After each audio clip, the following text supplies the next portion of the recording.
What's up and welcome back to Kind of Funny Games Daily for Friday, October 6th, 2023. Of course, I am Tim Geddes, and I'm joined by the new face of video games, Blessing Adeoye Jr. What is up, Tim? What is up, Bless? The whole studio broke. The whole studio. One computer broke. And it took everything down. One very important computer. Wasn't that the computer we were banking it all on?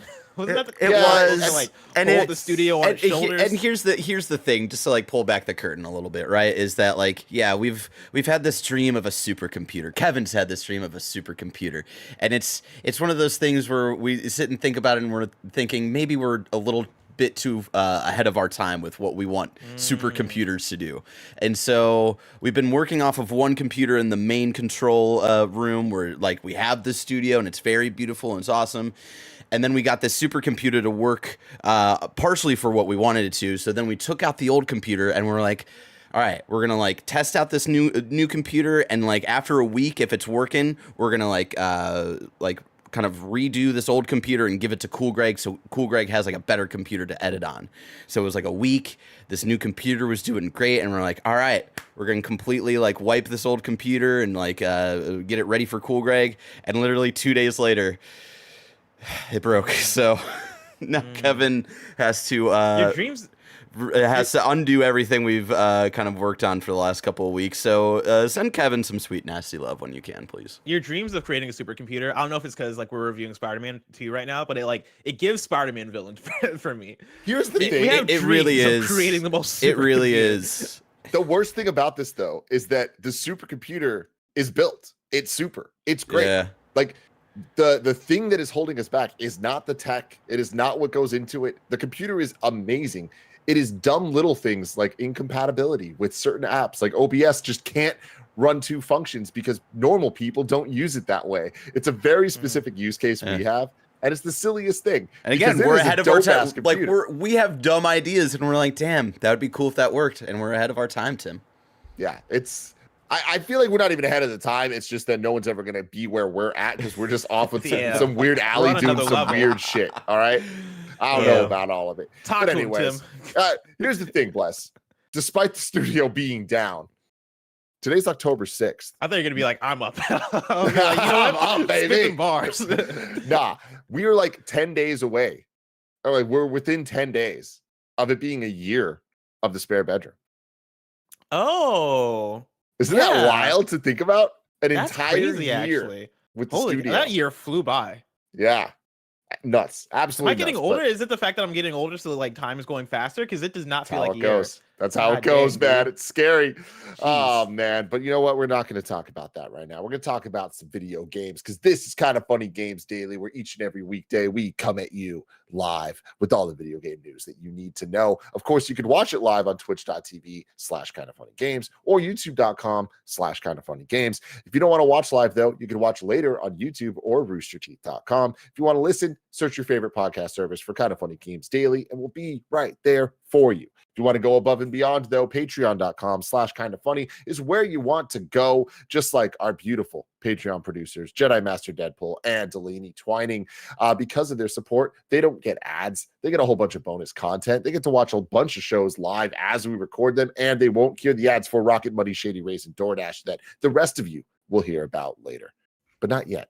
Because right now you're going to hear about some housekeeping. We're throwing a meet and greet fundraiser for Extra Life. Actually, Square Pie Guys is throwing a meet and greet fundraiser for Extra Life. You can come and hang out with us, though, on Wednesday, October 25th.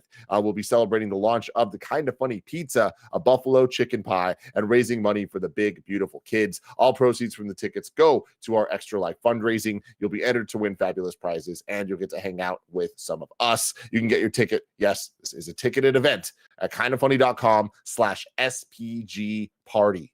That's Square Pie Guys party, everybody. Tim, is this party going to be popping off? Oh, should I like, because I was debating, because Greg was talking about it in the meeting, and I was like, you know, is this one of those ones where I should just stay home and play video games, or should I show up? Like, are the vibes going to be right?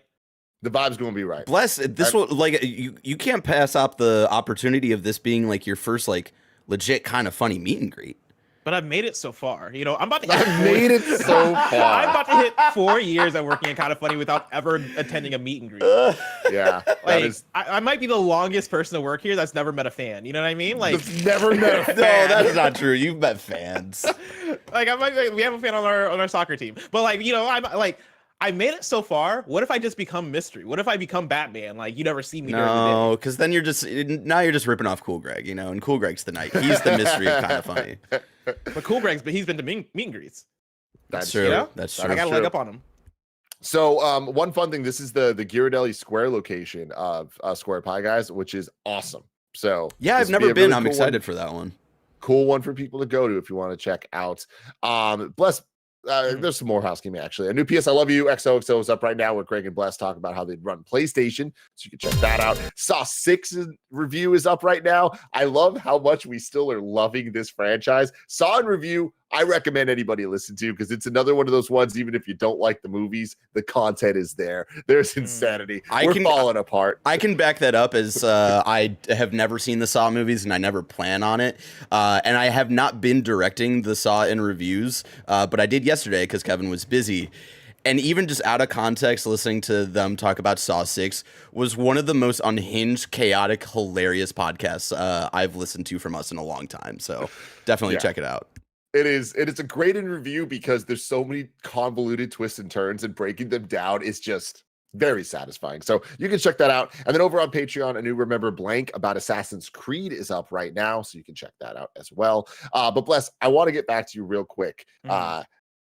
You guys have been doing soccer, football, right? Football. Every week you're going out. Y'all been getting your asses handed to you. Y'all are trying. There's been a lot of learning, whatever. Not a single score has been made, as far as I know. Last night, y'all went in talking a lot of shit. Yep. Hey, I heard someone say yesterday, we might win one tonight. And I was like, that seems like a lofty goal. Who was that? Who said that? It must have been Roger. I think it was my brother, actually. I think it was my brother. And he was just like, oh, yeah, because we're going up against a team that has a similar trajectory, win ratio. Yeah, exactly. Should have said loss ratio. But my question to you, did anyone get a single point on your team last night? So yeah, it was the two losers going up against each other, and we lost. Nobody made a goal. No! Nobody made a goal. We got so close though. Like, we had so many opportunities we even got a corner kick. We got like 3 corner kicks. Like, we were knocking on the door, but it was just that thing of like, it was a rough start. The big problem with our team is that attendance has been very inconsistent. And so we've just not been able to play with the same people and actually get a flow going. Because when we first half, they must have scored like 4 goals against us in the first half, like once things got going. But then after the second half was very even. I believe they probably only scored maybe 1 goal on us in the second half. And we were, again, knocking on the door.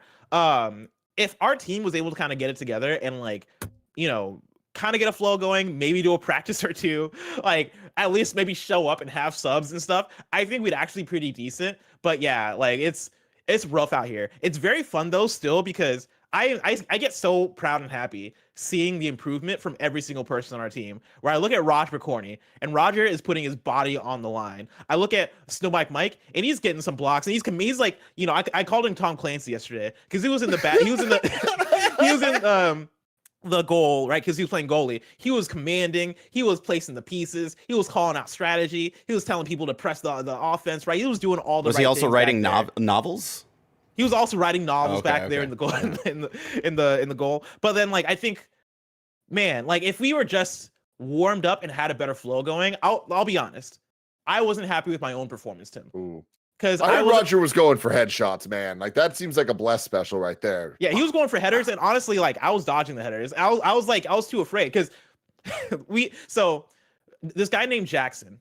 It was his first time showing up to our soccer team, and he's this cool dude. He's played soccer before. He's a bit taller. He wears glasses. He was in there ready to go, and he was playing pretty well. Around 20 minutes in, somebody kicks the ball, and the ball hits him straight in the face and snaps his glasses in half, perfectly in half. And I was like, fuck. I feel like soccer's not a glasses game. And that's the thing. This isn't the first time this has happened to y'all. Yeah, and that's the thing is I wear glasses, and so like I see that happen, and then after that, every header that came my way, I was like, nah, like I'm not gonna risk this shit. And so yeah, like I think that brought my performance down. Because this was the first game where we had so many scoring opportunities compared to the last one, like we're still rusty on the finishing, right? Like we're actually we're getting the opportunities, we're not getting the goals. And that is because like, I'll see our guy Kyle and I'm like, oh, Kyle's good for a pass. I get him a pass and like my pass is a bit too strong, right? Or like we're just not able to get the last pass. Like, it's rough, but I think we're all having a good time. We're all improving. And I think we'll be back for another season. I can see us signing up again. The Kind of Funny soccer team will return. We will return. But we'll see how that goes. But enough about that. Let's begin with what is and forever will be the Roper Report. Time for some news. 6 stories today. A baker's dozen. Story number 1. The Last of Us 2 Remastered has been listed on Naughty Dog's developers link on a Naughty Dog developers LinkedIn. This comes from Tom Ivan at VGC. The Last of Us 2 Remastered's been spotted on the LinkedIn profile of a Naughty Dog developer. The developer in question is lead outsource artist Mark Payahirio, who has been at the Sony studio since January 2021, responsible for overseeing the production of all outsourced environment art assets, weapons, and interactive props for 2 iconic titles, The Last of Us Part 1 and The Last of Us 2 Remastered, reads his LinkedIn profile. I'm going to stop right there and say that if they release the game and they have it called The Last of Us Part 1, and then this one's called The Last of Us 2 Remastered, I'm going to grab a pillow and scream into it, okay? Well, you don't like getting a little crazy with the branding, I really who needs consistency? God, it's the PS5 version. It's remastered. We gotta sell it. You know what I mean? Like people don't get confused when they call the new one The Last of Us 1 because like the last Last of Us 1 was so long ago. The Last of Us Part 2 that was a PS4 game. We gotta show them that it's remastered this time. The Last of Us Part 2.0. Because here's the thing, we already got Last of Us 1 Remastered, and that was a PS4 game. So they couldn't call it Last of Us 1 Remastered again. But this one they can call Last of Us 2 Remastered. But when it comes out on the PlayStation 6, they'll just call it Last of Us 2. Think about it. They need to just call it The Last of Us Part 2. Just do that. Part 2, TWO. Differentiate it. Keep it in line with the other one and move the fuck on. I think what you're forgetting is that they're going to release the Last of Us 1 plus 2 director's cut. And make that a thing. Also, why isn't it called a director's cut? Because it's not. Well, yeah. Well, Sony hasn't officially announced The Last of Us Part 2 remaster. One is anticipated. In July, The Last of Us Part 2 composer Gustavo seemingly let slip that an enhanced version of the game was in development at Naughty Dog. They also composed the original game. We already know that shit. During the conversation, one of the interviewers expressed his delight at playing the game and finding out that Gustavo has a cameo in it. In the section in question, the Argentinian musician can be found playing a song with a Ron Rocco, one of my favorite instruments. According to Spanish language website Vandal, they then revealed that a new version of the game was in the works, which players will be able to, you can make him play certain tracks before adding that he wasn't allowed to reveal any more information. So, all right, there's like some new stuff in it potentially. So call it a director's cut. The director has made some cuts. The director's made some cuts. Was Ghost of Tsushima for PS5, was that a director's cut? Mm-hmm. Okay. I think that and Death Stranding are the only director's cuts, right? I'm surprised they didn't do more of that. Like, I wonder if there was like something in terms of the analytics and the numbers where they're like, oh man, director's cut doesn't hit as hard as a remastered or something like that. But I'm going into this thinking that they might call it a director's cut because if you're gonna add in new content and have Gustavo the composer available in the game as like a KK Slider type character that you meet in post-apocalyptic Seattle. Like, well, can we pause and talk about how ridiculous that is? This is a serious game with serious themes, and they put in Gustavo as KK Slider. Hey, you know any Aha songs? And he's like, I have just the one. Oh God! Hey, can you play the song? What was the song Joel be singing at the beginning of Last of Us Part 2 with the guitar that Greg Miller always references? Yeah, Future Days. Dude, can you ask Gustavo to play Future Days? Like, yeah. I'm very curious about what that's going to be. But also, how many songs can we ask him to do? You know what I mean? Do you think we can how get many some songs Drake, are on the soundtrack? some Drizzy? Oh my God. He just starts doing karaoke. Like, it very much just turns into like, hey, here's some pre-apocalyptic hits. I'm going to sing God's Plan by Drake. Pre-apocalyptic hits. But yeah, this is exciting, right? Like, very exciting. It's expected. I think at some point we all knew that this was going to happen. It just makes sense. I think the question was more so in what form is this going to happen? Because we speculated all over the place of, is this going to be a Last of Us Factions 2 mixed in with this thing? Is it going to be a Last of Us 1 plus 2, package that you put out there? Or is it just going to be a Last of Us 2 director's cut? I think now that we have Last of Us Part 1 for PS5, it kind of makes sense to just drop this alone. And then if you want to, down the line, you can do PSN deals of like, yeah, buy both for $500, knowing PlayStation or whatever 100%. It is. So this is cool. I'm excited for it because I love Last of Us. I specifically love Last of Us 2. And I feel like with the amount of Last of Us 1 that we've had recently, which is a lot, because I feel like the majority of us replayed 1 leading into the launch of 2. And then the show came out, and then the remake came out, and we're like, I guess we're playing through it again. So we're very familiar with that story at this point, even more so than we were before.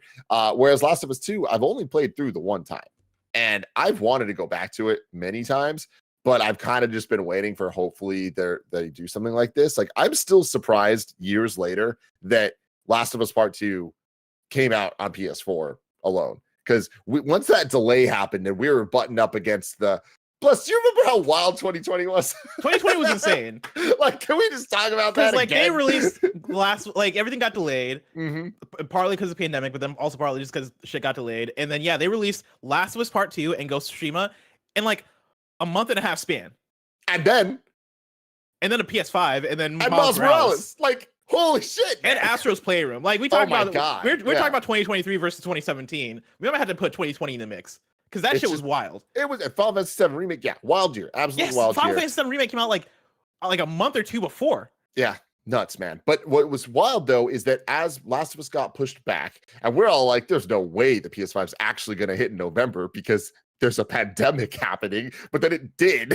It was like, we got so close that I was always surprised. I never thought they were going to purely go over to PS5, but I thought that it would have been like a Breath of the Wild type launch where it was on both, and it wasn't, which I always thought was surprising, and I was let down by, because it's like I wanted to push the tech forward, get the dual sense, all that stuff.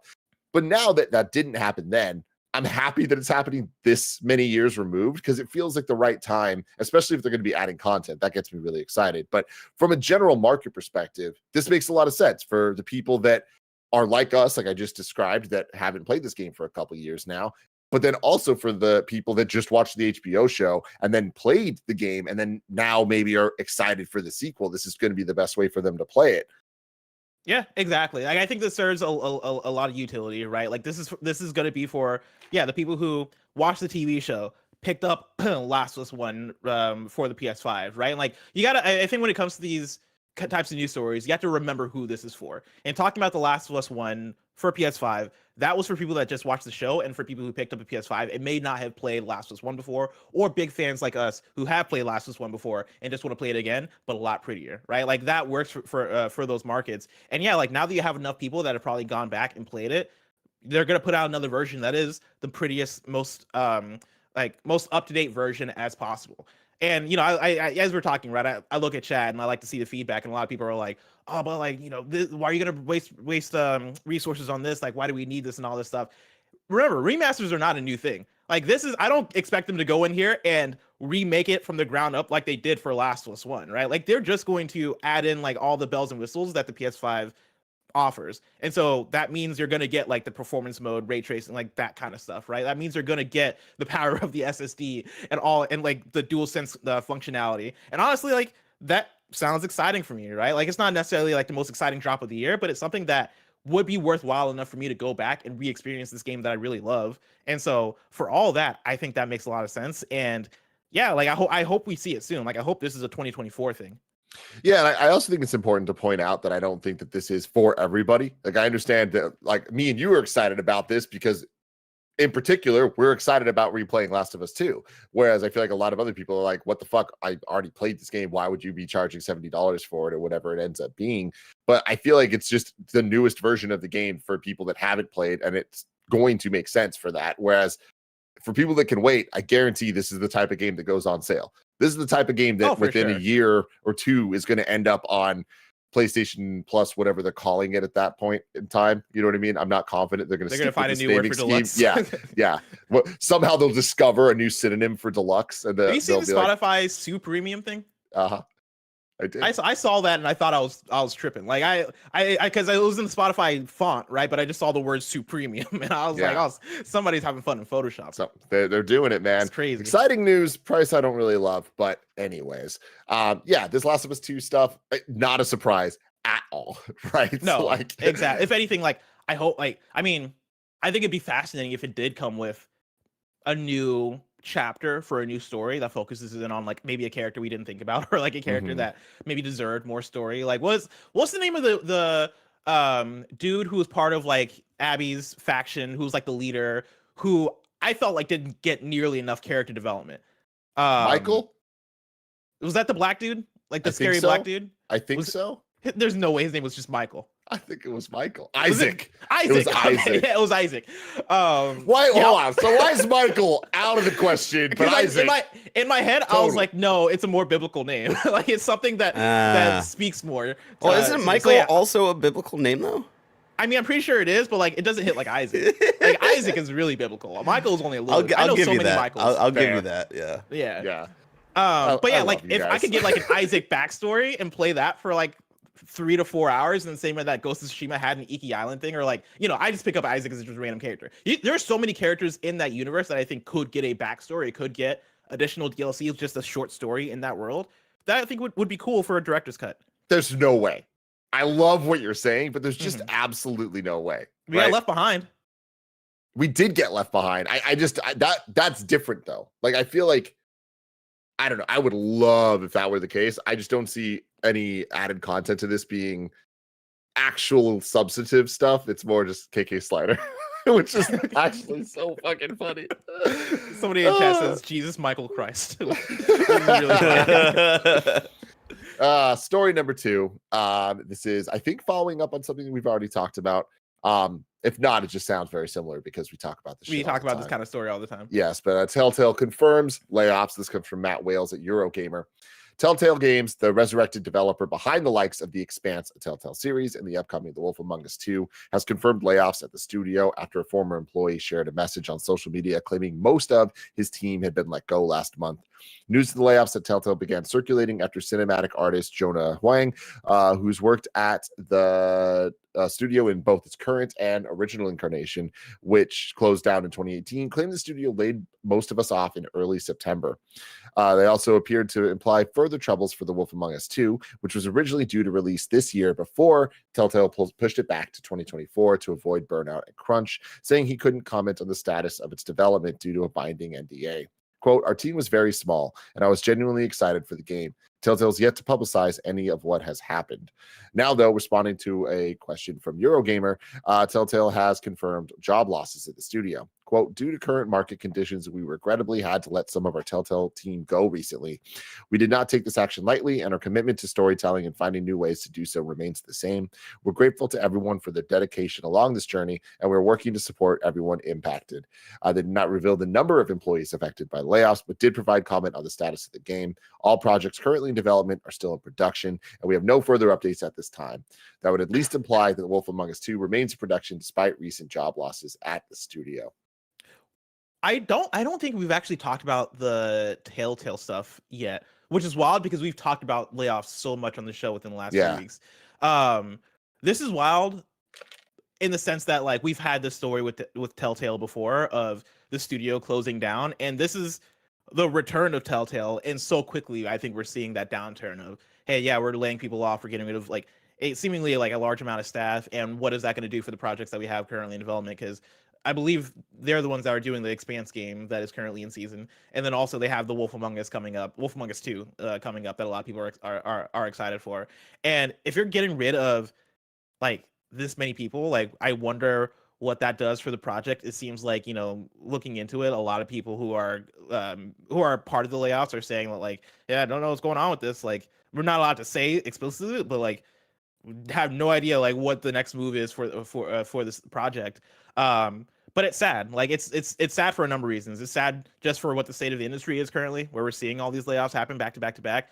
It's sad for, I think, Telltale, which is a studio that, I think we can identify the places in which they went wrong in that initial run, and you would hope that in the return of that studio, they would correct those things. And like, and I'm sure like I don't think these are the same problems as the original Telltale, right? But like, I would have loved for them to get another shot at being that studio, because I think they're so unique and so special in what they do and the kind of games they make. And we look back at The Walking Dead, the Telltale series, and like how much we love that, right? I look back at Tales from the Borderlands. Like, I'm sure Greg looks back at Batman, right? Like, there's so many different series that they did that hit for people, and not many devs make that kind of game in the same way that Telltale does. And so I think that's another sad element of it. But then, yeah, like, just to see this happen so quickly after their return sucks. And so yeah, man, it's rough up there. And this one feels different in a couple ways, but like mainly that Telltale, they're trying to succeed here and it's not working. And this is something that we talk a lot about the games industry at large, of how the games keep ballooning, and when they don't meet the sales expectations, then that's when these layoffs occur, because people are moving money around to, protect the higher ups and protect the team to the best of their abilities, even to continue functioning, period. And where those priorities lie, we kind of see fall on the wrong side most of the time. But when it comes to Telltale here, it's like we've seen them like die before and then get resurrected and try again. And I feel like all of us have commented to some point in the last couple of years that, oh wow, they announced this project and this project and that project. This sounds like too much. Like this, this sounds like repeating a lot of the mistakes of the past. That I do think is armchair quarterbacking a bit, because there's also the reality that you need the multiple projects to be able to make the money to be able to continue to go. So they are really just hedging their bets, and it sounds like they just made some of the wrong bets. What is the appetite for these type of games these days? And more so, how do you monetize those with the amount of subscription services out there and the game passes and things like that, which I feel Telltale's in just such a complicated situation for the type of game that they make, that I don't think they've ever actually successfully found a viable, replicable strategy for releasing their episodic titles, where they had wins here and there. They had some, amazingly critically acclaimed games, but I feel like they just kept taking swings, and it got to a point that they never actually locked in, oh, here's what our product can look like in a way that isn't too much for the audience to take on, isn't too much to be able to market and promote these episodic titles, but then also are games that could be supported by the team making them, as opposed to them all needing to either crunch to get things done, or changes have to be made so they're not crunching, and then everyone gets laid off because things aren't working.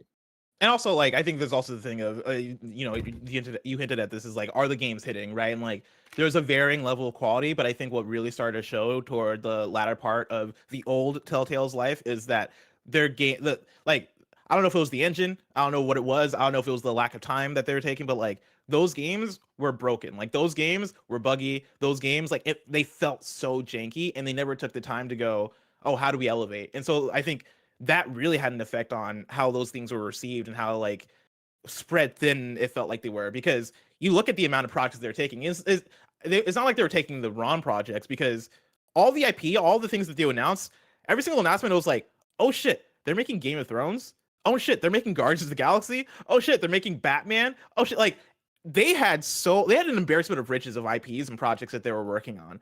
But I think when you when you say yes too much, because all of your options seem like slam dunk options, and you don't take a second to go, oh wait, are we managing our time, and are we actually treating these games with like a quality level of like production, right? Are we treating these things in a way that they're going to come out and be these games that are going to score high, be these games that people are going to be able to play without having to complain about how they run and how they do all these things? When you keep saying yes, then I think you kind of have those dominoes topple down, and now it's oh man, these aren't performing as well as we want to, despite the IPs being so big. Yeah. Sad to see, hopefully one day these stories will stop, but till Yeah. then, we're going to keep talking about them. But before we move on talking about the next story, which is another thing that, God, I hope one day we're done talking about, let me give you a word from our sponsors. This episode is brought to you by DoorDash. Did you burn your last piece of toast? Have the avocados gone bad? Is the hot sauce bottle empty? You can try grocery delivery from DoorDash. You'll get everything you want delivered when you need it right to your door.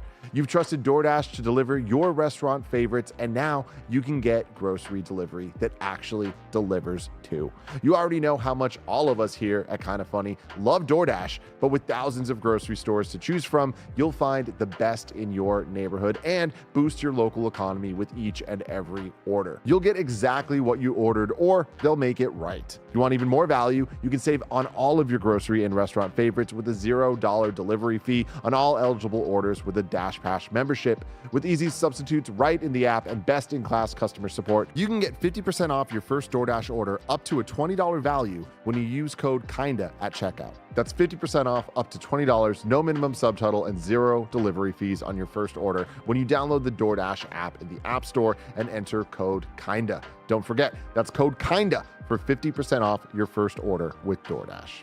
This episode is brought to you by Shady Rays. Take on the sun with gear built to last. Our friends at Shady Rays have you covered for the warm weather ahead with premium polarized shades at an affordable price. Shady Rays is an independent sunglasses company that offers a world-class product that's just as good as any expensive pair we've worn. Durable frames and extremely clear optics for outdoor adventures. And that's not all. Shady Rays offers the most insane protection in all of eyewear. Every pair of sunglasses is backed by lost and broken replacements. If you lose or break your pair, even on day one, they told us they will send you a brand new pair, no questions asked. Wear your Shady Rays with confidence because they have your back long after you purchase. Every purchase supports the Shady Rays Impact Program, which works directly with nonprofits and their communities to empower and make adventure accessible for all walks of life. Exclusively for our listeners, Shady Rays is giving out their best deal of the season. You can go to shadyrays.com and use code KINDAFUNNY for 50% off 2+ pairs of polarized sunglasses. You can try for yourself the shades rated 5 stars by over 250,000 people. Again, that's shadyrays.com. Use the code KINDAFUNNY.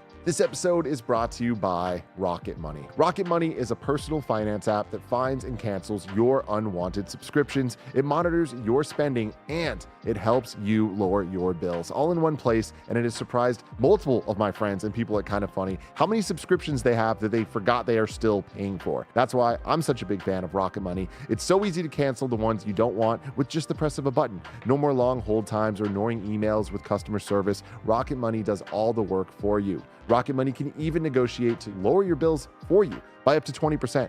All you have to do is take a picture of your bills and Rocket Money will take care of the rest. Rocket Money is a personal finance app that finds and cancels your unwanted subscriptions, monitors your spending, and helps you lower your bills all in one place. Stop wasting money on things you don't use. Cancel your unwanted subscriptions and manage your money the easy way by going to rocketmoney.com/kindafunny. That's rocketmoney.com/kindafunny. One more time, rocketmoney.com/kindafunny. And we're back. What's Tim looking for? He's looking for something. We're back, everybody. Story number 3. Microsoft wants to close its giant Activision Blizzard deal next week. This comes from Tom Warren at The Verge. Microsoft is planning to finalize its $68.7, just call it 69, you cowards, $billion proposed acquisition of Activision Blizzard next week. I don't believe it, but we'll see. Bless. We will. We're finally there. I can see the finish line. A source familiar with Microsoft's plans tells The Verge that the company is eyeing up Friday, October 13th. Friday the 13th, everybody. Oh, guys, come on. You're setting yourselves up for failure there. Come on. You couldn't do it by the 12th or delay it until the 16th. Come on, Microsoft. What are you doing to yourself? Figure it out, man. October 13th, it will be the closing date where it announces to the world that the 20-month process to buy Call of Duty maker Activision Blizzard is over. The console wars have ended. That date will still depend on the UK's Competition and Markets Authority, the CMA, though a regulator that blocked Microsoft's deal earlier this year. Microsoft's recently restructured the deal to transfer cloud gaming rights for current and new Activision Blizzard games to Ubisoft, which still tickles me to no end. And the Xbox maker secured preliminary approval from the CMA late last month as a result. The CMA has a deadline that expires today on gathering opinions over whether it should grant consent to Microsoft to proceed with the merger. A final decision from the CMA is expected next week, and barring any surprise last-minute changes should allow Microsoft to close its deal. Microsoft and Activision extended their deal deadline to October 18th recently, but if Microsoft's able to close its deal next week, then it will bring to a close a 20-month process of regulatory approvals and battles across Europe and the US little earlier than expected. They make it sound like the war. It is the console war, Bless. I mean, you're not wrong. You're not wrong. They're I out feel these like streets. the big news for me here is that Friday the 13th lands in October, which I think should be a bigger deal. Like, I feel like when that happens, I know we should get a second Halloween, because it's like, what do we do? It's October, and we're getting a Friday the 13th. That's awesome.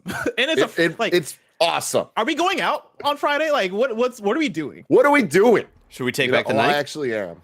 I am down to take back the night. I'm gonna dress up in costume, or at least I'm gonna wear like all black or something. I don't know. Like, we gotta find a way to celebrate Friday the 13th. We got to do something, and we might be celebrating this being over, not having to talk about this anymore. Bless. Oh, we're gonna keep talking about it. Yeah, I know, but at least we could talk about it potentially from a different perspective. But what lines up here is we've been hearing about this mid-October date for a long time, so it actually does feel like we're getting to the end of this, right? Yeah. Like, I mean, this is the finish line here, right? And so like, and it's been that thing where obviously inevitably this is going to happen. It was going to be about how many concessions were Microsoft and Activision going to make in order to make this happen. One of those concessions was going to Ubisoft to have the streaming rights over Call of Duty, which is weird. Sure. But yeah, like, I think once we cross, right, I think my question more so becomes, when do we start seeing the fruits of this pop up? When do we start seeing the Call of Duties on Game Pass? Like, whether it's, the legacy Call of Duty games or even the new Call of Duty games, like, when does that start happening? When do we stop seeing the PlayStation exclusive content for Call of Duty, right? Because like, they've always had those exclusive deals, whether it be like the special Spec Ops mode or whatever. When do we stop seeing that stuff happen? Tim, what's so funny? What are you laughing at? Don't worry about it. Don't worry about it. Sorry. When do we see Crash Bandicoot? Yeah, where is he? Where's Tony Hawk's Pro Skater? Where's Tony Hawk? Save the Hawkster, man. Yeah, I feel like it'd be a good XCast episode for them to look at the Bethesda acquisition and kind of come up with a timeline for it of like, it was this many months when the library showed up on Game Pass. It was this many months when blah, blah, blah, just to like kind of see. It won't be one-to-one, but I feel like there's at least some type of pattern there that we might be able to look at. There's a ton of differences with this, though, with all the weird Call of Duty, like, non-exclusive clauses and all that stuff. But I do think we're going to, once this goes through, I imagine that the catalog of prior Activision stuff is going to start rapidly being added to Game Pass.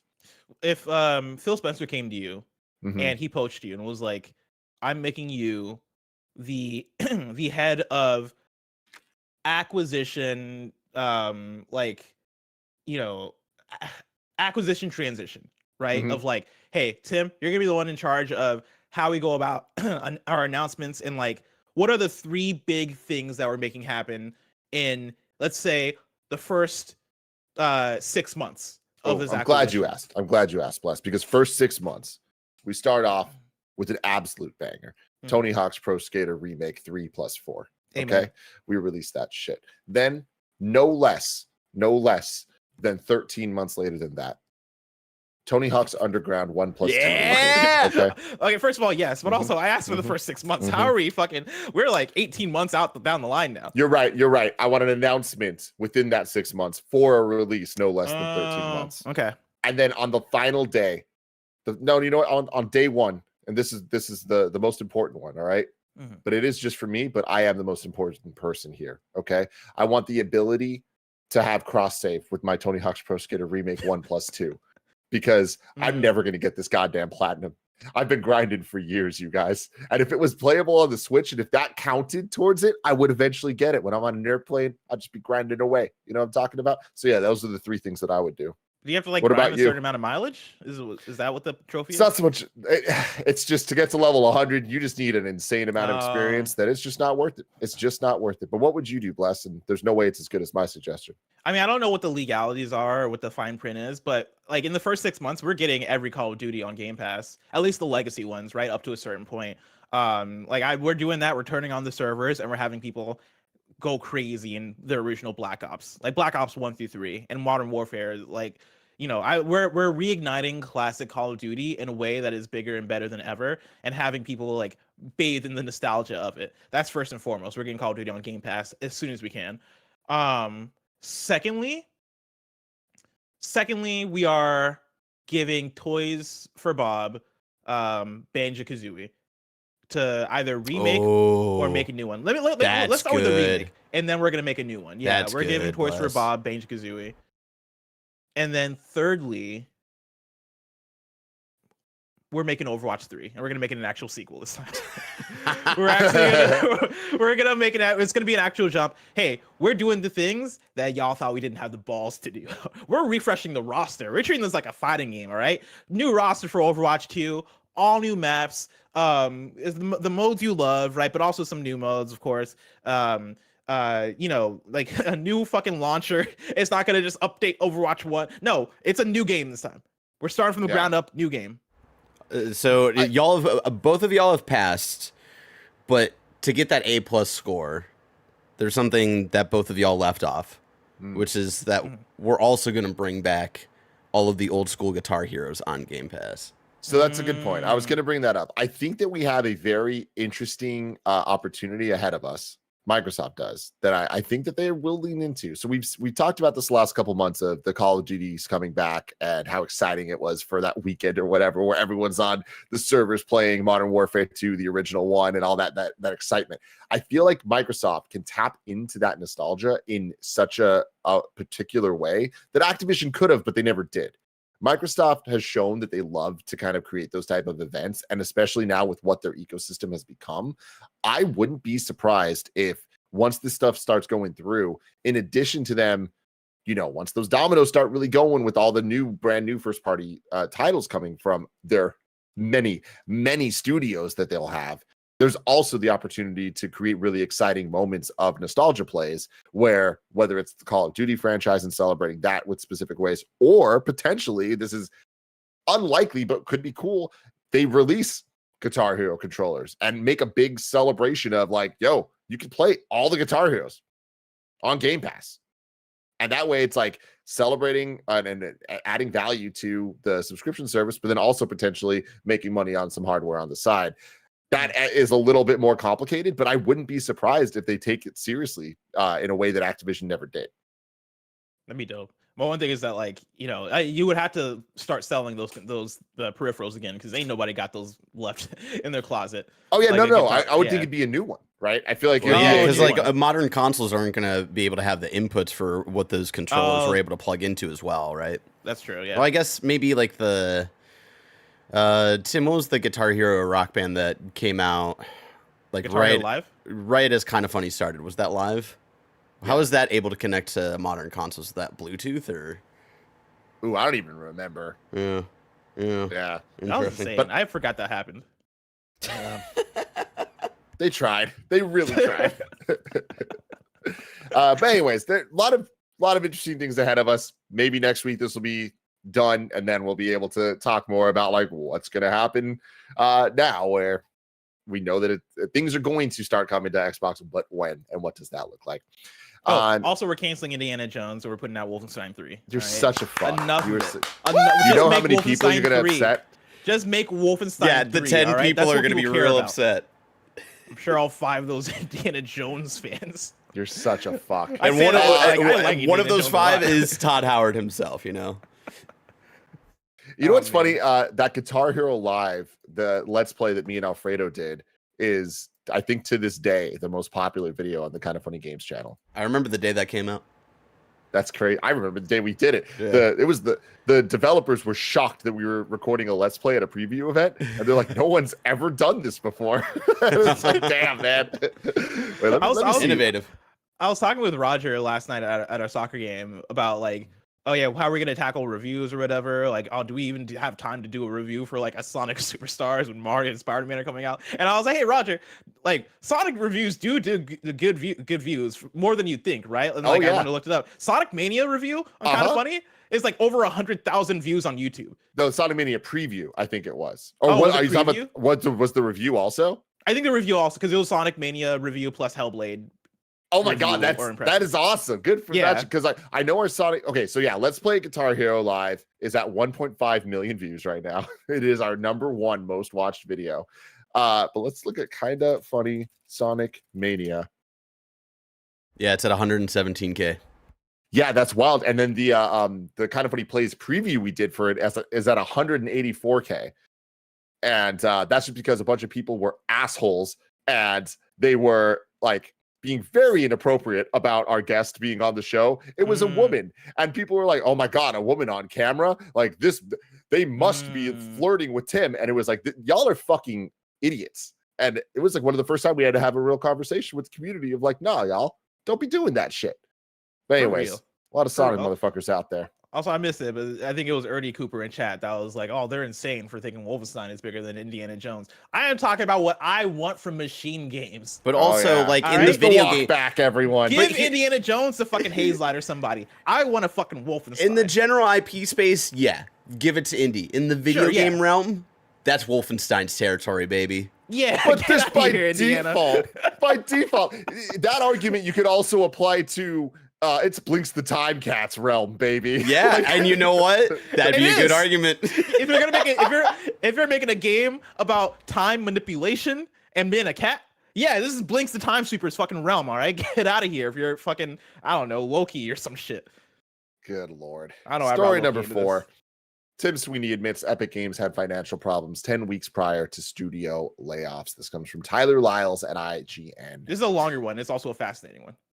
Epic Games CEO Tim Sweeney's admitted the company was grappling with the financial problem 10 weeks before announcing sweeping layoffs in an unexpected admission during Unreal Fest earlier this week. In a post on the social media platform X, spotted by Polygon, user Immature Gamer X uploaded a video recorded during one of the sessions available on the first day of the annual conference focused on Unreal Engine. However, this session is not included in the live streams available to the public. Sweeney elaborated more on Epic's financial woes that led to the company laying off 830 employees late last month. Sweeney explained that management became aware of how dire their financial difficulties were just 10 weeks before the announcement. This wasn't a right sizing. I think we were in the right size, and I loved our original plans. This was a survival move that was necessary, and what we did accomplish, the one thing is we stabilized our finances so we won't run out of money as we build the metaverse. While Sweeney did not speak freely about the change in Epic's financial struggles, he admitted that the company relied heavily on Fortnite's revenue in recent years.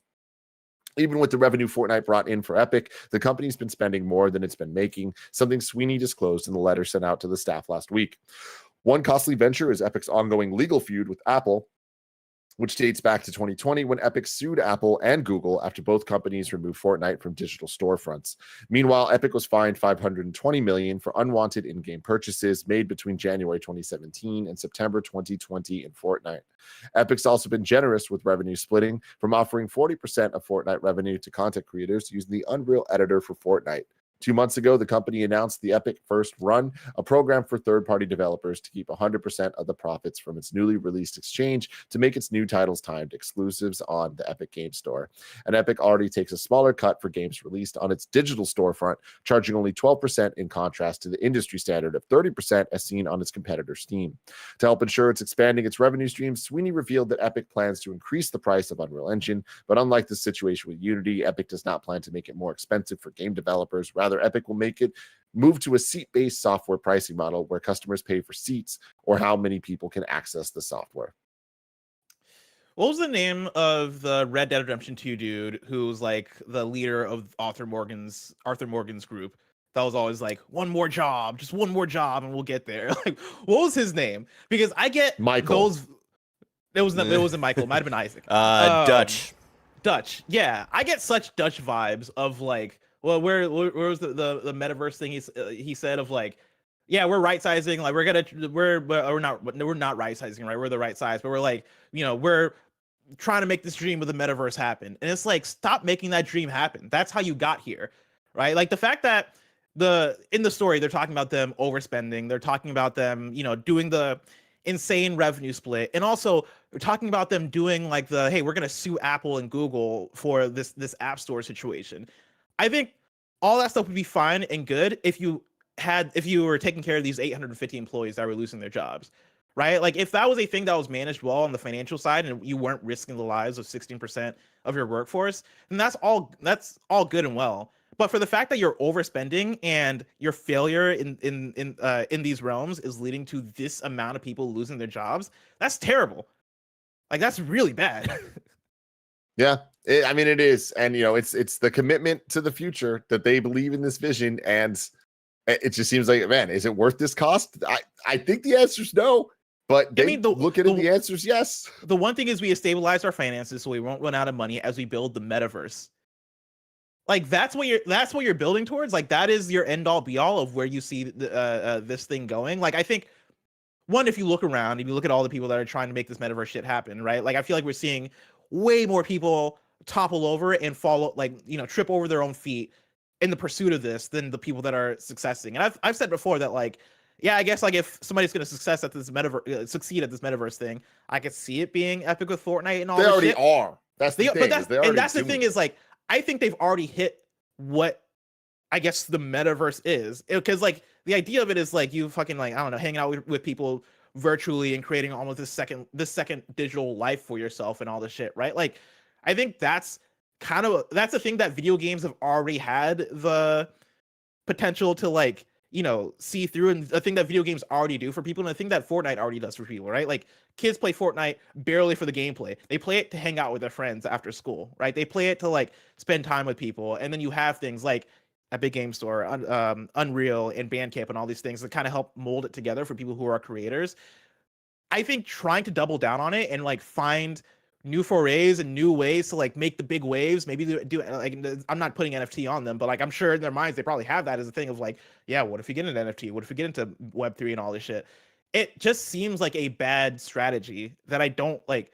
I think once you get to the point where you're laying off 850 of your staff, you have to look at yourself and go, all right, now let's scale back and figure out how to grow safely, as opposed to taking these risks and chances that are gambling with our workers' jobs, right? Because we want to sue Google and Apple, or we want to like give a crazy ass revenue split for developers and all these things, right? Like again, on the developer side, good-hearted, like I understand the vision there, right? And I think that is the thing that should happen, but you should also make sure your employees have jobs. Like that should be first and foremost. Yeah, man, it's horrible. Story number 5, Super Mario Brothers Wonder demo appears at Switch kiosks in the US. This comes from Jordan Midler at VGC. Nintendo Switch demo kiosks in the US now feature a demo for Mario Wonder. As spotted by at Nintendo, some US stores have received an update to their demo kiosk that adds a playable demo for the upcoming platformer. The demo is reportedly available at selected Target, Walmart, and GameStop stores. It's unclear if the demo will be released on the Nintendo eShop at some point. Retail exclusive demos for games are rare, but not unheard of. Pretty cool. People can go get their jump hop on. Yeah, I'm like, I like this for the nostalgia of it, because like, I don't remember the last time there was like an exclusive in-store demo for a thing. I guess PSVR had that for PlayStation VR 1. But yeah, I think these come few and far between. And I have flashbacks to my first time playing Sonic Adventure, and it was in a Best Buy, and I was playing a Dreamcast for the first time, and I was like, this is so cool. And I was gonna say Mario 64. I didn't do that for Mario 64. I was too young. I was like 2 years old. But like, I remember like having those moments. I think a GameCube is actually what I'm thinking of, like the Nintendo stuff of like playing a thing in Best Buy and like going home. The Wind Waker demo was iconic. Oh, was it? No, I definitely wasn't. Oh yeah, that was like the one where you sneak through the I forget what the hideout is called, but essentially where Ganondorf is early on in the game. Dude, demos were the damn thing back in the day. They were. Like I was so excited to go to Best Buy or GameStop and just like hang out and play a game. Toys R Us, man. The little game area. That's where I remember playing Web of Shadows for the first time was Toys R Us. It was sick as hell. Dude, Barrett, blessing. Mm-hmm. It's October 6th, 2023. We're 14 days away from a brand new 2D Mario platformer. And 14 days away from Blink-182's new album. And like 12 or 11 days away from a Sonic. new 2D Sonic God, platform. I saw there was an article I saw the other day that was like, I think it was somebody asking Nintendo about like, oh, you see Sonic is coming out like real soon, and they're like, what a coincidence. like it was very much like, oh wow, who would have thought, like kind of response that made me laugh. God, but new yeah, Mario is such exciting. Like I don't think that's really hit me yet. It hasn't hit me, man. Yeah. God damn. what an exciting time. I'm a little scared, guys. I'm a little scared. What are you scared of? He's scared of the drugs. That's what it is, because it's a trippy game. I'm not scared of the drugs, guys. I'm not scared of the drugs. I'm just scared that it's not going to be what I need it to be. A new 2D Mario. I don't want it to just be another new 2D Mario. It can't be. And like the word new, I don't use lightly, you know? Like I need this to be like magic. But we'll see. We'll see. Lofty expectations, but they can hit it. In that same conversation about my same conversation with Roger last night about soccer. I forget what I was talking about before with him, but like we were talking about like the kind of funny review schedule or whatever, and I was saying about how like, you know, Alan Wake 2 is coming up soon, but I think after all these big AAA games I've been playing, like I don't know if I'm like in the right mood for an Alan Wake 2. And I was telling him, I was like, yo, maybe I'll just take the bullet, you know? Maybe I just focus in on playing some Sonic and playing some Mario. I'll let Greg and Andy take the bullet. I'll let Greg and Andy play some Alan Wake 2. And I'll just focus in on Sonic, Mario. Maybe Lords of the Fallen, who knows? Like we'll see what happens with that. But yeah, I'm excited. Yeah. I'm excited for 2D platformers. Yeah, it's going to be a good time. Story number 6, Redfall update adds 60 frames per second performance mode for Xbox Series X and S players, stealth takedowns, and more. This comes from Samuel Tolbert at Windows Central. This is one where this is breaking news as we started, and I added it during the show.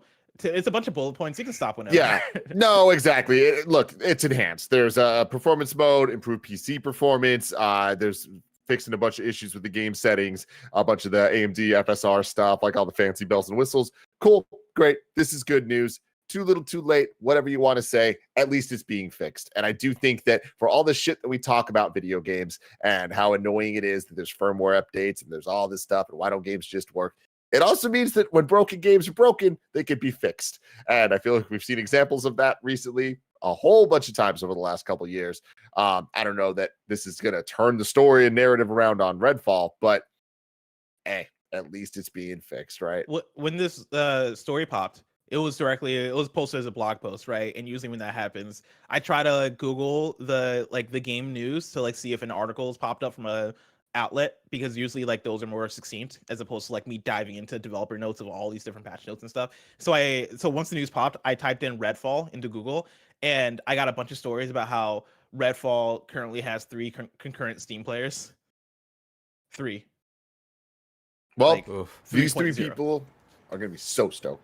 60 frames per second. And they're finally going to be able to stealth kill people in a arcane game.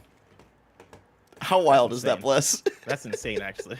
I didn't think about it that way. Like that, they should have a template that is the copy paste stealth kill template. I'm like, oh yeah, just copy it over from Dishonored or Deathloop or Prey or Dishonored 2. Death the Outsider. You think we're ever going to get a Dishonored 3? Yeah, that was rumored in the things. I think, it was right? That was in the Microsoft leaks that they want to make Dishonored 3. Dishonored 3 sounds so far away, though. If I want to know what's coming to mom and grop shops today, where would I look? You would look toward the official list of upcoming software across each and every platform, as listed by the Kind of Funny Games Daily Show hosts each and every weekday. Yeah. Out today, we got Borderlands 3 on the Switch. Fuck you. No, it's not. That's a lie. Don't lie to me, Tim. We have NHL 24 on PS5, Xbox Series X and S, PlayStation 4, and Xbox One. And on the Switch, somehow, Detective Pikachu has returned. You can play Detective Pikachu 2. It's out now. New dates for you. Laika, Age Through Blood launches October 19th on PC. Salt Sea Chronicles launches on October 12th on PS5, Switch, and PC. Karma Zoo launches November 14th on Xbox Series, PS5, Switch, and PC. Andy just slacked with a question that I was asking you guys right before the fucking show started. I just think it's very funny. Sorry for the distractions here. where are we at here? I'm We're having a at day, Labor y'all. Day. This is a fucking Friday, okay? It's a Friday. It's a Friday Strap from in. home, and it's the three of us, and I feel like whenever that happens, it's a vibe. I started this off calling Gustavo KK Slider. You Yeah. knew how this is gonna go. Exactly. That was absolutely great. You can go to confo.com/yourwrongs. Let us know what we get wrong as we screw it up. This comes from Nano, the Bethesda deal. This is just editorializing here, but I'm going to read it anyways. Bethesda deal closed on March 9th, 2021, and announced 20 Bethesda games on Game Pass on March 11th, 2021. A 2-day turnaround from acquisition to releasing games on Game Pass. Tim, we don't negotiate with terrorists. Don't read the editorializing. You know? You're right. You're right. You're right. But also just for because I know you wanted them to talk about it on next cast. We have brought that up before, but I think it would be a fun topic for sure. Of like, let's try to predict the timeline of like predicting the timeline. Yeah, yeah. Good headline. That's You a know good what I mean? headline. Yeah. That's all we fucking got there because we're fucking badass ballers. Bless. We're badass and we're ballers, except on the soccer field. Next week, host look a little bit like this. Monday, it's me and Greg. Tuesday, it's Greg and Bless. Wednesday, it's Bless and Andy. Thursday, Bless and me. Friday, me and Bless. Oh yeah, baby. It's a standard yeah. week. Yeah. I think Andy's is Wednesdays now. I don't know if we ever. That's just how things happen. You know what I mean? It changes one week and then we just never change it back. But yeah, I was like, is that like because when you do Google Calendar, if you have a recurring event, sometimes you're gonna accidentally click change every like subsequent event after it. So I didn't know if it was that where like Andy was supposed to be on for 1 week, but because somebody misclicked something, now he's just been on every single Wednesday. It is. That's what it is. But it's okay. It's all fun. Okay. I love Andy on Games Daily. I love Andy on Games Daily so much that I think it'd be fun if he joined us right now for the post show that we're about to do. But let me close out the show because this has been Kind of Funny Games Daily. Each and every weekday, we fucking hang out with you guys. We talk about stuff. You know the damn deal. You've been doing it all the time. And if you don't do it all the time, welcome, you newbie. Get used to it. Come hang out every weekday, 10 a.m. live. Then after this, we do a stream. After that, we do podcasts. We do a whole bunch of stuff. But until then, I love you. Have a wonderful day. I forgot how to outro this one. Good job, Tim. You nailed it. I nailed it, everybody. Nailed it. We got to do a games cast sometimes. It's like a retrospective. We go through and we like go game by game of games that were reviewed and given review scores and go, do you stand by this review score? Love that. That's a good one. Because I see like people in chat are like arguing back and forth about Deathloop being a 10 out of 10 or not. And I'm like, huh, you know, I've not thought about Deathloop in like 2 years. And I wonder if that says something. Yeah. I wonder if that says something. Some would say it's the pop album of Arcane. Yeah. I mean, obviously it's a fucking great game. It's a fucking great game. But not their do best. I still stand by my 5 out of 5. And also, did I even give it a 5? Yeah, I don't think we did I don't know if we had the review scale at that point. I like that though. I'm gonna bounce out. Andy's gonna join because everyone likes him better. Bye. Bye. That's not true, Tim. That's not true. Yeah. Some would say that Deathloop wouldn't make top 10 this year. This year? Mm-hmm. It would. Are you talking about Do the like math. are you talking about like Kind of Funny's overall top 10? Yeah. I could see that. No, I think it's making top 10. Maybe about number it. 10. That game Maybe was number 10. fire. Think about it. That game was a fun-ass game. I mean, The the only only thought thing about it in 2 years. Yeah. The only thing that I got beef with Deathloop is that it is very. Also, Andy, do you want to turn on your camera? Yeah, sorry.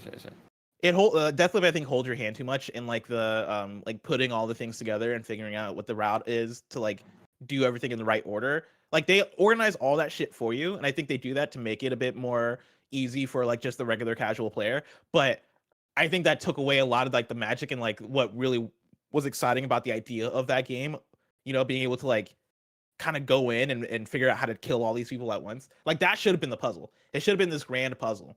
But it wasn't a puzzle, right? It was very much. It right, presented itself as a puzzle, and then it was like kind of. And then the video game scene started to show. Yeah. But like that game is a fun game to play. Because like, the gameplay is still great. Yeah, man. The It's stealth still, is great. The yeah. upgrades are great. The guns are sick as hell. The abilities. And that was something I think I was the there was most two worried abilities. Everybody blinked. You just blinked. Well, you gotta blink. There was it's the 7 coolest abilities that you just used to. Like Yeah. that's kind of what just happened. And honestly, the gunplay was what I was worried about the most, and they did the thing, man. Gunplay was cool. Wouldn't make my top 10. Welcome in, gamers. Oh, are they doing your wrong ass nightlife in the chat? We did that already. We did. You're wrong. How about Open you your watch the show? ears. Who said that? Was that Nightlife? Nightlife, yeah. Ban yourself. Nightlife, thanks for being here. Appreciate you very, very much. Welcome in, everybody. It's the Primetime Super Chat, Super Time Friday post show. I had to look at the calendar real quick. I was like, is it Friday? I hope it's Friday. No, it's so hot in my room. I don't know if you guys are feeling this. Yeah. Oh yeah. TGIF. I imagine Andy's feeling it because when it's the morning time, that's when the sun is really beaming down on his side of the house. No. I don't start to feel it until like 1 or 2 p.m. Oh, interesting. That's Okay. when it hits like 80 degrees. But right now, I got the AC pumping, 75 degrees. Who cares about the environment? Yeah. Let's read your super chats. Let's read your resubscriptions. Welcome in, everybody. Tommy Goodale resubscribed for 29 months total. Thank you for Tommy Goodale. And Kingus Dingus gifted 10 subs about 30 minutes ago.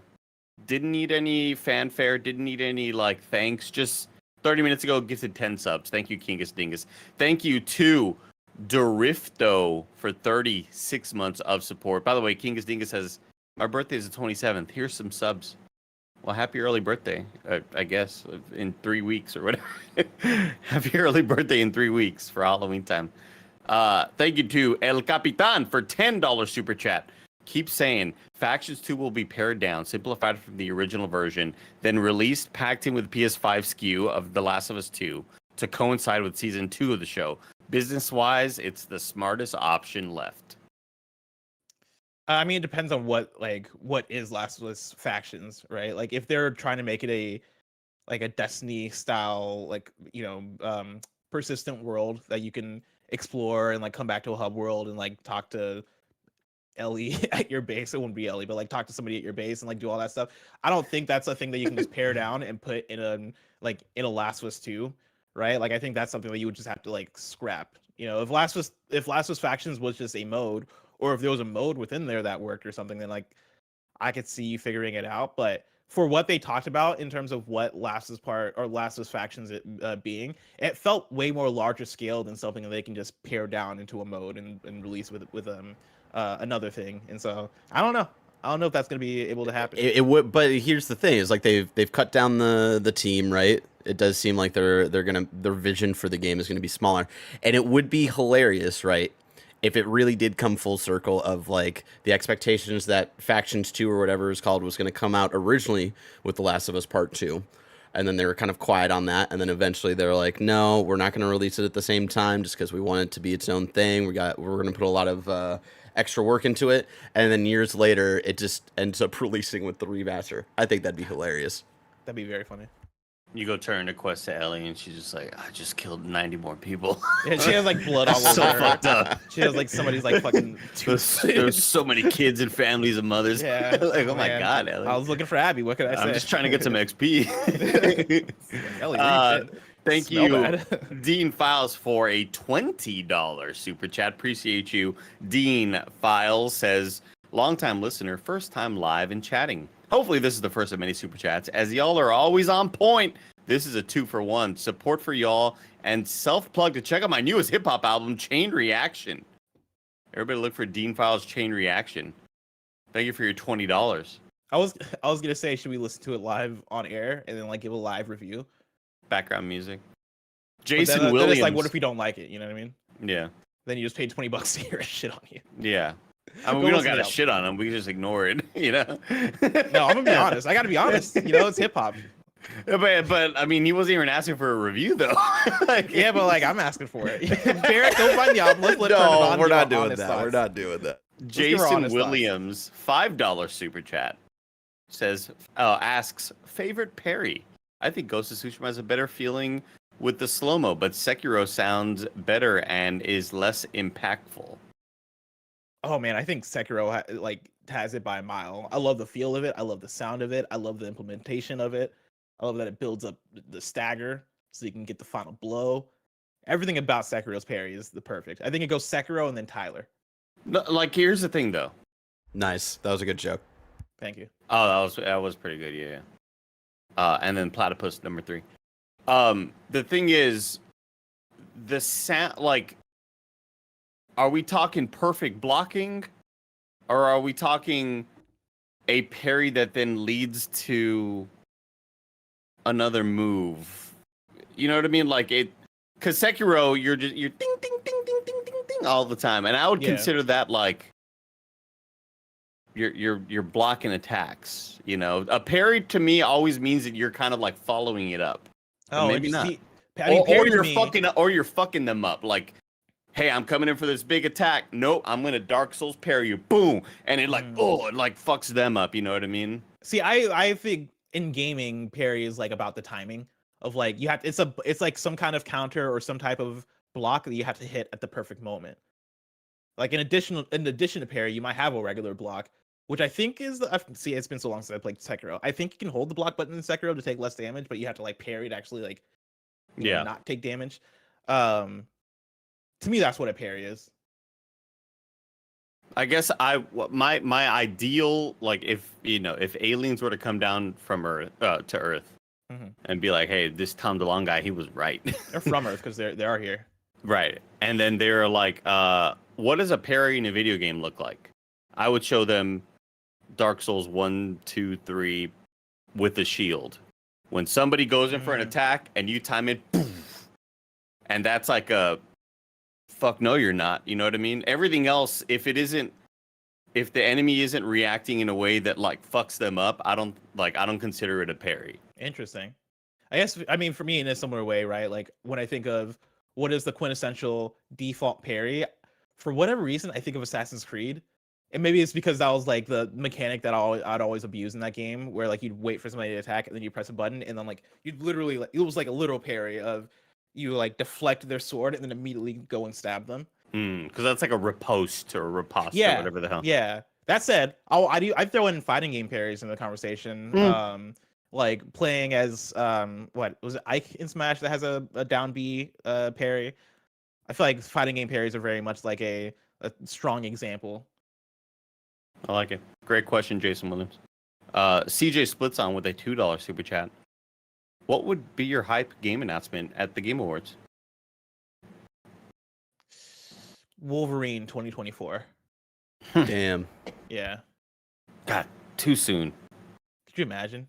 That'd be wild. Rocksteady comes out. What'd you say? I'd say Rocksteady comes out. They say Suicide Squad canceled. Whoa. Here's the spiritual successor to Arkham Knight. Fuck yeah, dude. That would be cool. I would say, man, if maybe we like ultimate dream, like totally throwing out all realism, I would say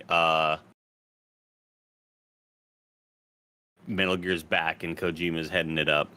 Oh, yeah. Oh, okay. We're doing anything. Like throwing away all realism, you know what I mean? Yeah. Or new Nintendo hardware would be cool, but that's like more of a directing. But still, I'd want to see it. I want to see like, hey, check Keely to be like, it is finally happening, and he's like all stoked that and it's basically just like a Nintendo game at 60 frames per second at like in 1080p at least, minimum. Yeah. God, oh man.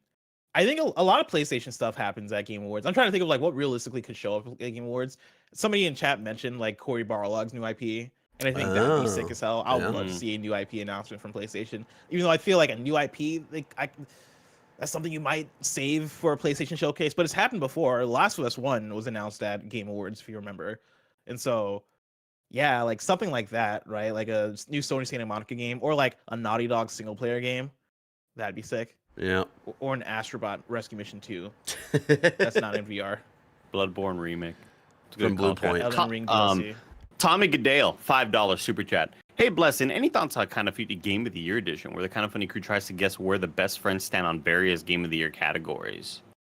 What's funny is that I literally have a document, a Game Showdown document that I'm working on.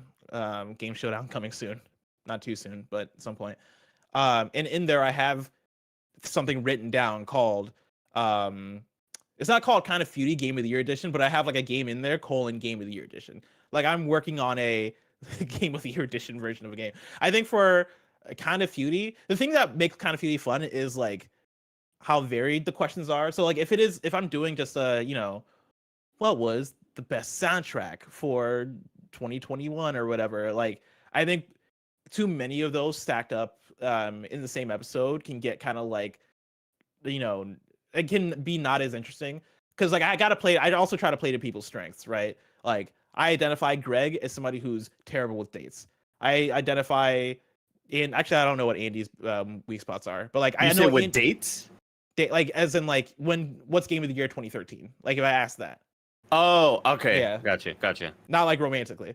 Gotcha. Okay. But yeah, like I know Greg is totally gonna slip over those questions or trip over those questions. I know Andy, if I ask anything that's like name Like my weakness is Software perimeter game. defense, Yeah, exactly. Yeah. But I know what the questions are going to appeal to Andy. I know what questions are going to appeal to Tim. And so like I always try to find some kind of, good mixture of Tim, Andy, Greg, and then like stuff that's going to appeal to all or none of them, and make sure it's all balanced. And so I feel like if I did a full game of the year thing, you might see maybe Tim take it away, right? Or like Andy maybe take it away all the way. Like I feel like that's where you get into, oh man, one person is killing it. I want to propose that we do but similar to what we would do at E3 when we'd give away our little awards, right? It's like picture of my face to whatever game and picture of Greg's face to whatever game. But it's not like pictures of faces. It's like we give away, in addition to our game of the year stuff, we have like our top 3 like best feeling mechanic. And when we name like our best feeling mechanics of the year go to breaking somebody's weapon in Lies of P. You just want to shout out breaking somebody's weapon in Lies of P. Well, no, I'm also just thinking of like the small subtopics that I would love to like give developers shout, like the best maps or like a best map navigation, like smaller things like that we don't really shout out. Really, it's always just like game of the year or nothing. You know what I mean? Best art style. Like I would love to kind of vote on smaller subtopics like that. That's what Giant Bomb's Game of the Year podcasts have been my favorite podcast since like 2015 or whatever, whenever I started listening. And they would always have topics like that of like, what was the moment of the year, right? Talking about like in-game moments, or like what was the biggest surprise, or what was the best style, right? Like they would find like the very unique categories where they would be able to each argue for their top 3. And I'm with it. Like I think a best boss battle category or best boss fight category for this year would be such a banger category because there have been so many dope boss fights. So yeah, best soundtrack. We kind of do that a little bit with our podcast, like our Gamescast episode before the Game of the Year episode, because there's always like the first week where we do categories and then the second week where we do actual like countdown. But I would love to get more creative with it. Yeah, I think when we do it, it's usually us just saying, what do we predict is going to win Jeff's award, and what do we think is going to what do we want to win? But I'd love for it to be a more of an official thing. Like, yeah. Well, no, we do like the official. I don't know if we did it this last year, actually. Now that I'm thinking about it, but like before, we have done like, all right, what are our picks? Yeah, like it's not. It's less of a voting thing, but you guys will do like, hey, like this is. Here's like a category. Let's talk about like what our favorite thing was personally from this category. Yeah, we don't make like much of a big of a deal of it. Yeah, I want to make like a big deal of it. I want to like give devs flowers as opposed to like, you got to listen to the full podcast to see if we gave you an award, y'all. Like, I would love to like have a tweet thread of like, here's what Kind of Funny's best categories for best character art, best whatever the fuck, best parry. We could put that in there as well. Paulo Tapasa with the $5 super chat says Starfield shipbuilding is cool, but it's got nothing on Banjo-Kazooie nuts and bolts vehicle builder. Thank you for your $5 super chat. I think about Banjo-Kazooie. Never smoke weed and super chat at the same time. Yeah. What was the last time y'all booted up Banjo-Kazooie nuts and bolts? Never. If you boot it up sometime, because that game looks insane. That game has an insane art style. Oh, I remember. I remember. It looks weirdly like polished and stylized in a way where I think it was kind of ahead of its time. And like you look at it and you're like, what the fuck? Why is everything so shiny and polished in this game? Everything's like sweaty and wet looking. Yeah, it's like I booted it up maybe for the first time in like maybe 2019 or something, and I was shocked by how that game looks. I was like, why is everything so fucking? Why is the lighting so good in this game? Foo Fencer with 19 months of resubscription. Use a Prime member if you got that Amazon Prime. You got that Twitch Prime as well. Thank you to TD Wolfpack for 30 months total using Tier 1. Says, continuing on from this week's PS I Love You XOXO, what is one thing Andy and Barrett would do if they were in charge of PlayStation? Bloodborne Remastered remake. Number one. Like, number one. In fact, I heard that's why Jim Ryan quit, because he couldn't beat Father Gascoigne. I heard he was like, this bullshit. This game's stupid. I'm trying to cancel it, but nobody will let me, so I'm retiring. I heard that's the reason why. Yeah. If I was head of PlayStation, I would sell off the Days Gone IP. Who's gonna buy it? You know? I don't know. Just get it out of my house. Looking at it, like, just get it out of my house. You know. I mean, you know, but right now you're kind of acting like Days Gone is just like a beat down car kind of in your front lawn. It's like, I need some garbage man to come pick this up. Yeah. Like, hey, and every once in a while, man, you got to do it. I need to clear it out of here. I guess would. Embracer would snatch it up. Yeah, that's a good point. Yeah, there you go. I would make a better controller. You know. Damn. Maybe a controller that lasts. I mean, they did. It's called the DualSense Edge. Maybe one that lasts like several hours. Give me offset sticks. Offset's better. Yeah. $2 super chat from Co-op 64 with a $2 super chat says, "What are the 4 must plays this year for both of you?" Baldur's Gate. 4 must plays. Tears of the Kingdom.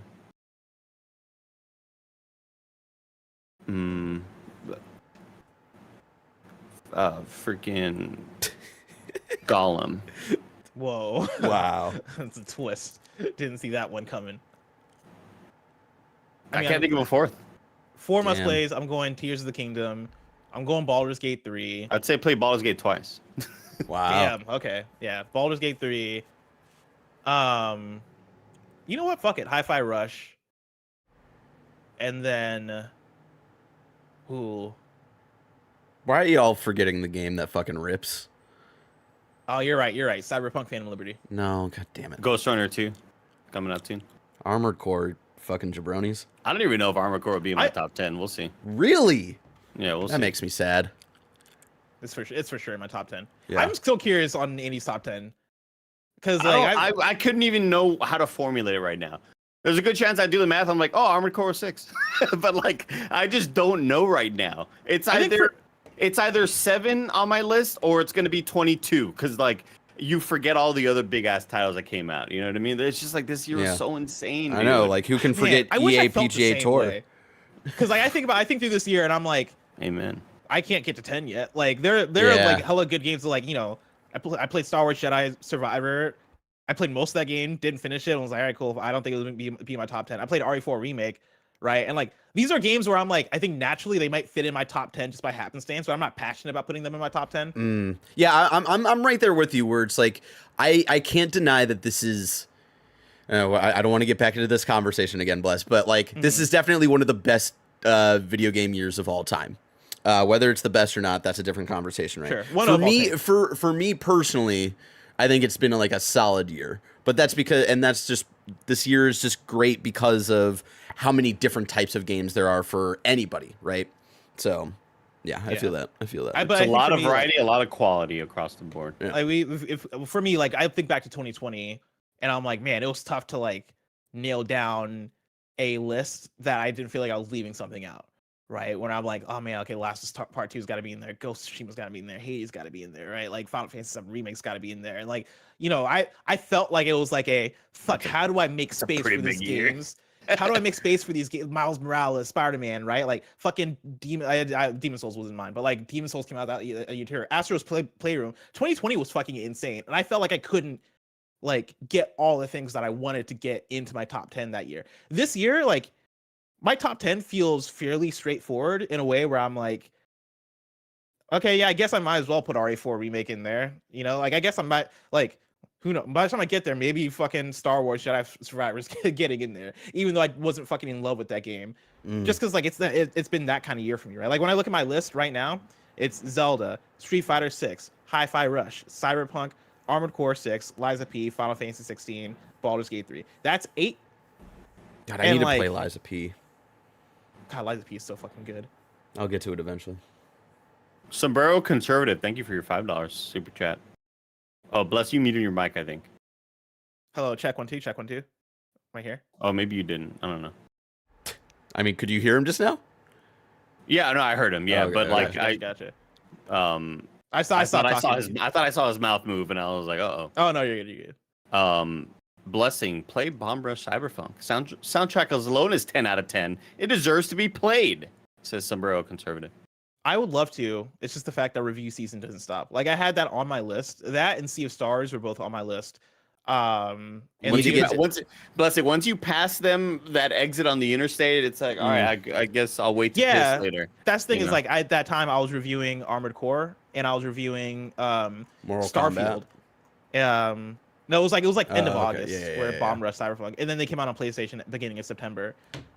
So yeah, I was like deep into Armored Core 6 and Starfield, and like the thing that really sucked for Bomb Rush is that they didn't send out a review code, and like it's tough for me to. It was tough to like make time already, but then yeah, when it's a thing of like, oh man, now I got to buy this game to then play it. Meanwhile, I'm also playing Starfield, and like I can't really fit in my schedule. We're not gonna do a review for it for Kind of Funny.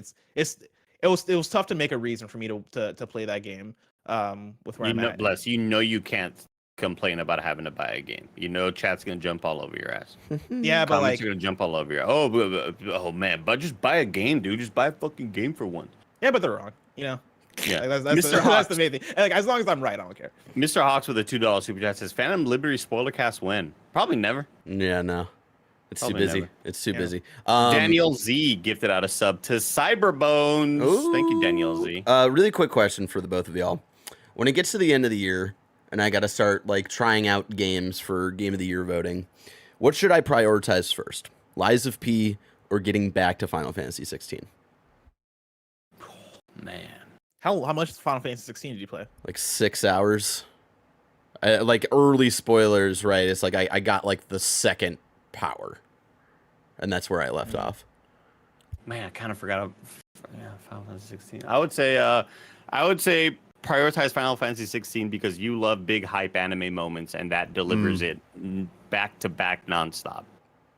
Okay. Like, say what you will about the story and stuff like that. I still think it kept on delivering in ways where shit's happening on screen and characters are yelling with a sword and there's all these VFX. You're just like, man, like I got tears in my eyes from hype right now. I'm so excited about this. Yeah, I feel like Final Fantasy 16 might hit more for a Barrett game. I think you would like Liza P also, anime and but good. Final Fantasy 16 I think is one that would really hit for you, Barrett. Anime, I mean, yeah, Liza P definitely hits.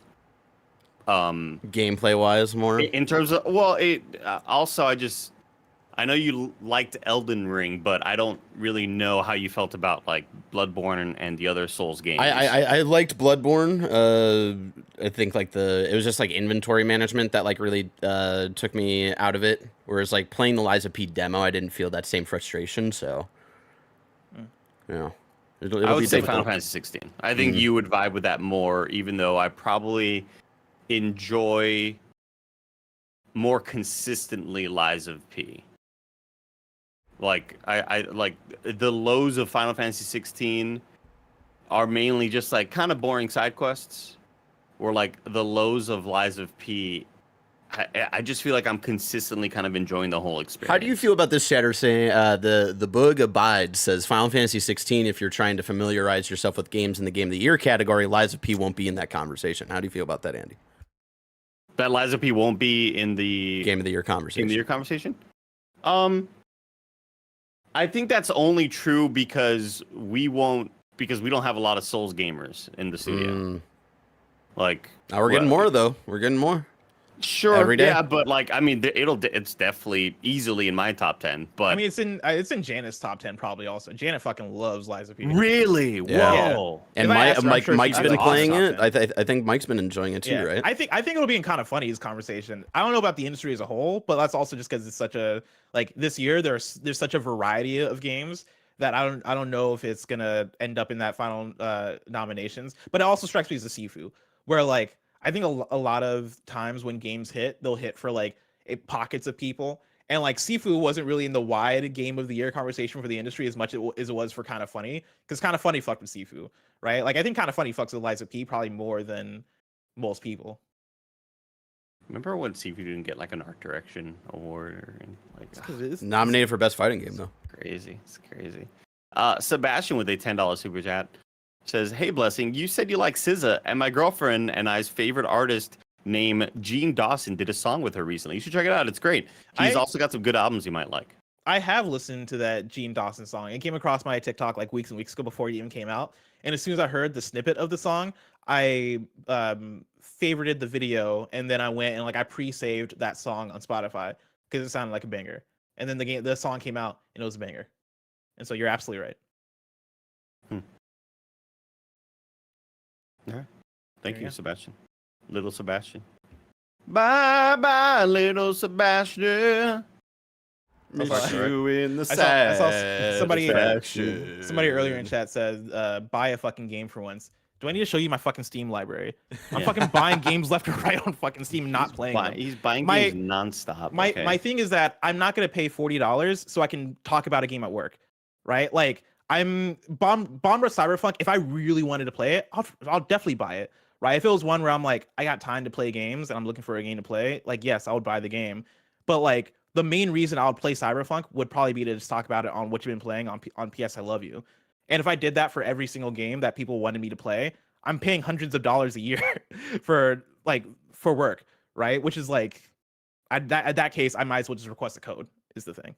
Yeah, I could probably expense it also, but also like, you know, I feel like it's just a lot to go through for a game that I mean, yeah, possibly I might touch for an hour and a half and then not go to. Like, I don't want to waste the money. if we're gonna start expensing games, like I'm owed thousands of dollars. Yeah. Sebastian, thank you once again for your $10 super chat. Gunham Steven, 91 months of support. Thank you. Gunham Steven says, "Let's go. Love you guys. Thank you for 91 months." Darth Ark, 37 months of Prime Gaming subscription. Appreciate you, Darth Ark. Kylo Rich, 27 months. And the final one today before me, Roger, Mike, and Nick hop into the Call of Duty beta is from Pickle Joystick with a $5 super chat. Says, "You might not be able to say who, but is it already decided who's voting in the Kind of Funny Game of the Year?" It's probably all of us again. Like Like usually for same Game of the cast. Year, we all like there's a doc that Greg will make, and then we all kind of write our names next to like things we want to get nominated. And so for Kind of Funny, it's always a group vote for who votes for the Game Awards. I think mine should be weighted heavier because like really good at 3-point shooting, super good at like throwing a football, and so I feel like we should take in athletic accolades. But I think they're really good at soccer. Yeah, I think they're asking more about like our personal KF Game of the Year stuff, not the Keeley Awards. Yeah, that's what I would imagine it's the same. I would imagine it's the same people. Yeah, I was answering Yeah. it's probably just gotcha. the same amount of people. Yeah. Yeah. Which is It's the XCast crew, Yeah. PS I Love You crew, Gamescast crew, and me. and Barrett, and maybe not and not Gary Witta. Whitta. Yeah, Yeah. I feel I replaced Gary C because Gary just doesn't care, and I direct all the games to the shows, and I play a lot of video games. Too many, some would say. Thanks for watching this Super Chat Primetime Post Show. We appreciate you all, gamers. We'll see you in a bit as we hop into some Call of Duty. Have a great weekend.